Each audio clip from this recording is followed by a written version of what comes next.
12th மேக்ஸில் lesson 5ல் உள்ள 2 mark தான் பார்க்க போகிறோம். ஸோ இந்த எக்ஸசைஸ் பார்த்தீங்கன்னா ரொம்பவே ஈஸியான ஒரு எக்ஸசைஸு. இப்போ எக்ஸசைஸ் 5.3ல் என்ன கேட்டிருக்காங்கன்னா, ஒரு ஈக்குவேஷன் கொடுத்துருவாங்க, அதோட டைப் ஆஃப் கோனிங், அந்த வந்து என்ன வடிவம், நீள்வட்டமா, அதிபர வளையமா, பரவளையமா, வட்டமா அப்படின்னு சொல்லிட்டு நம்ம கண்டுபிடிக்கணும். ஸோ அதுக்கு வந்து சம் ஃபார்முலா, சம் கண்டிஷன் இருக்குது. என்ன கண்டிஷன் அப்படிங்கிறத பார்த்துக்கோங்க.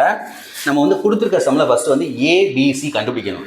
அப்படி கண்டுபிடிச்சதுக்கப்புறம் ஏயும் சியும் நாட் ஈக்குவலாக இருக்கும். அப்படி நாட் ஈக்குவலாக இருந்து அதோட சைன் மட்டும் ஒரே மாதிரி, அதாவது ரெண்டுமே ப்ளஸில் இருக்கும், ரெண்டுமே மைனஸில் இருக்கும். அந்த மாதிரி சைன் ஒரே மாதிரி இருந்துச்சுன்னா அது வந்து எலிப்ஸ், நீள்வட்டம்.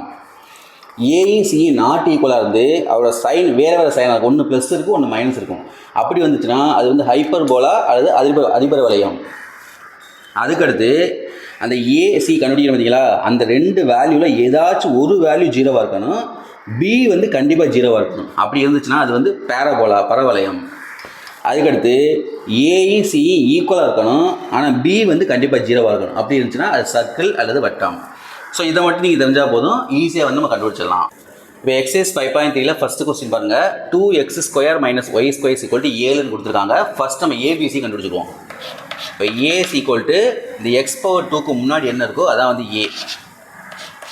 அடுத்து பி = xyக்கு முன்னாடி உள்ளதான் பி. நமக்கு இங்கே வந்து xy அப்படிங்கிறது டேர்மே கொடுக்கல, அதனால் பி வந்து 0. அடுத்து சிங்கிறது y⁴ முன்னாடி என்ன இருக்கோ அதான் வந்து சி. y⁴ -1 இருக்குது, அப்போ -1. இப்போ இதில் பாருங்கள், பார்த்தோன்னே வந்து ஏயும் சியும் வேறு வேறு, நாட் ஈக்குவல். அப்போ நாட் ஈக்குவல் வந்தாவே இந்த ரெண்டு கண்டிஷன் தான், ஒன்று எலிப்ஸாக இருக்கும் அல்லது ஹைப்பர்போலாவாக இருக்கும். அப்போ ஃபஸ்ட்டு எழுதிக்கோங்க, ஏ நாட் ஈக்குவல் டு சி. அப்படி நாட் ஈக்குவலாக வந்துச்சுன்னா அடுத்த என்ன செய்யணும், சைனை பார்க்கணும். ரெண்டுக்குமே ஒரே சைனாக இருந்தால் தான் நீள்வட்டம், எலிப்ஸு. வேறு வேறு சைனாக இருந்தால் ஹைப்பர்போலா. அப்போ இதில் பாருங்கள், ஏக்கு ப்ளஸில் வந்திருக்கு, சிக்கு மைனஸில் வந்திருக்கு. அப்போ வேறு வேறு சைன் வந்திருக்கு. அப்போ வேறு வேறு சைன் வந்திருக்கனால அது வந்து ஹைப்பர்போலா. அப்போ என்ன எழுதுனா, A and C are in different sign. Different sign, வேறு வேறு, தமிழில் வந்து வேறு வேறு குறியில் உள்ளது. எனவே இது வந்து hyperbola. therefore it is hyperbola. இது ஒரு அதிபர வளையம். அவ்வளோதான். ஸோ அந்த ஃபார்முலா உங்களுக்கு தெரிஞ்சால் போதும், ஈஸியாக வந்து இதை செஞ்சிடலாம். இப்போ எக்ஸசைஸ் 5.3ல் ரெண்டாவது கொஸ்டின். ஃபஸ்ட் என்ன செய்யணும், ஏபிசி கண்டுபிடிச்சிக்கிறோம். ஏ அப்படிங்கிறது x⁴ முன்னாடி உள்ள நம்பர், பி அப்படிங்கிறது xyக்கு முன்னாடி உள்ள நம்பர். இதில் வந்து xy அப்படிங்கிற டேர்மே கிடையாது, அதனால் 0. அடுத்து சிங்கிறது y⁴ முன்னாடி உள்ள நம்பர் 3. இப்போ இதில் பாருங்கள், ஏயும் சியும் ஈக்குவலாக வந்திருக்கு. அப்போ ஏயும் சியும் ஈக்குவலாக வந்துச்சுன்னா நமக்கு இந்த இருக்குது 4வது கண்டிஷன். இந்த கண்டிஷன் தான் பார்க்கணும். ஏயும் சியும் ஈக்குவலாக இருக்கணும், அதே சமயம் பி கண்டிப்பாக 0வாக இருக்கணும். அப்படி வந்தாவே சர்க்கிள். இதில் பாருங்கள், கரெக்டாக வந்திருக்கா, ஏயும் சியும் ஈக்குவல். இப்போ ஏசி = சி அண்ட் பிசி = 0. இந்த கண்டிஷன் அப்படியே செட் ஆயிடுச்சு. அப்படி வந்ததுனால therefore இட் இஸ் சர்க்கிள், அதாவது இது ஒரு வட்டம். இப்போ எக்ஸசைஸ் 5.3ல் மூணாவது கொஸ்டின் பாருங்கள். First ABC கண்டுபிடிச்சுங்க. ஏ அப்படிங்கிறது x⁴ முன்னாடி உள்ள நம்பர், பி அப்படிங்கிறது xyக்கு முன்னாடி உள்ள நம்பர். இதில் xyங்கிற டேர்மே கிடையாது, அதனால் 0. சிங்கிறது y⁴ முன்னாடி உள்ள நம்பர் 2. இப்போ இதில் பார்த்தீங்கன்னா ஏயும் சியும் வேறு வேறு நாட் ஈக்குவலாக வந்திருக்கு. அப்போ நாட் ஈக்குவலாக வந்தால் இந்த ரெண்டு கண்டிஷன் தான், ஒன்று எலிப்ஸாக இருக்கும் இல்லை ஹைப்பர்போலாவாக இருக்கும். எப்போ எலிப்ஸாக இருக்கும், ரெண்டுமே சேம் சைனாக இருக்கணும். இப்போ இதில் பாருங்கள், ஏயும் ப்ளஸில் தான் இருக்குது, சியும் ப்ளஸில் தான் இருக்குது. அப்போ ரெண்டுமே ஒரே சைனில் இருக்கிறதுனால அது வந்து கண்டிப்பாக என்னது, நீள்வட்டம், எலிப்ஸு. அப்போ therefore A not equal to C and A, C are in same sign. ரெண்டுமே ஒரே குறியில் இருக்குது, ரெண்டுமே ப்ளஸில் இருக்குது. அதனால் இட் இஸ் எலிப்ஸ், அதாவது நீள்வட்டம்.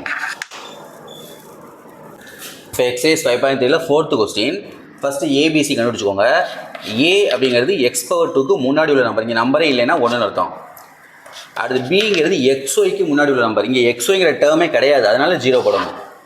அடுத்து சிங்கிறது y⁴ முன்னாடி உள்ள நம்பர், இங்கே வந்து 1, நம்பரே இல்லைன்னா 1 போட்டுருவோம். இப்போ இதில் பாருங்கள், ஏயும் சியும் ஒரே மாதிரி வந்திருக்கு. அப்போ ஏயும் சியும் ஈக்குவலாக வந்துச்சுன்னா நமக்கு இந்த ஒரு கண்டிஷன் தான் இருக்குது. அதே சமயம் கண்டிப்பாக பி வந்து 0வாக இருக்கணும்.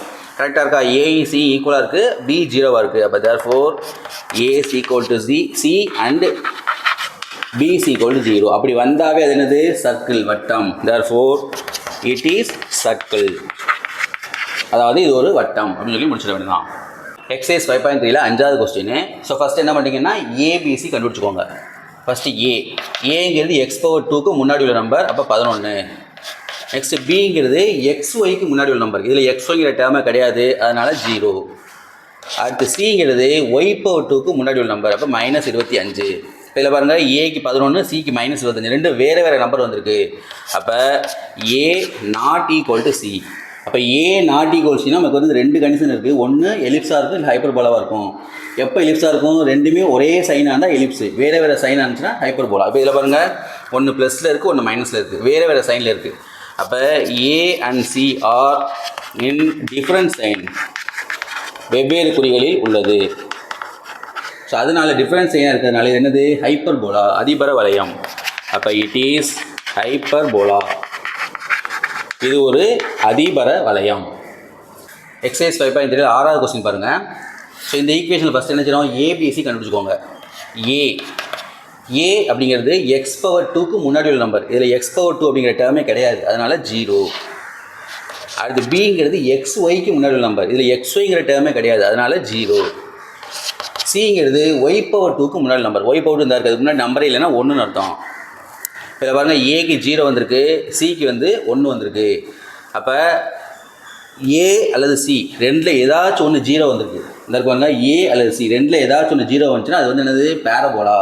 அப்போ ஏ 0 வந்திருக்கிறதுனால AC = 0. அதே சமயம் என்ன இருக்கணும்? B 0வாக இருக்கணும். இந்த ரெண்டில் ஏதாவது ஒன்று 0வாக இருக்கணும், கண்டிப்பாக B 0வாக இருக்கணும்.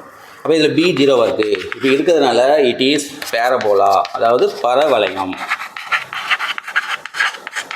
இது ஒரு பரவளையம். ஸோ அவ்வளோதான். இந்த 4 கண்டிஷன் உங்களுக்கு தெரிஞ்சால் போதும், ஈஸியாக வந்து என்ன டைப் ஆஃப் கோனிக், அதாவது என்ன வந்து வடிவம் அப்படின்னு சொல்லிட்டு ஈஸியாக நம்ம கண்டுபிடிச்சிடலாம்.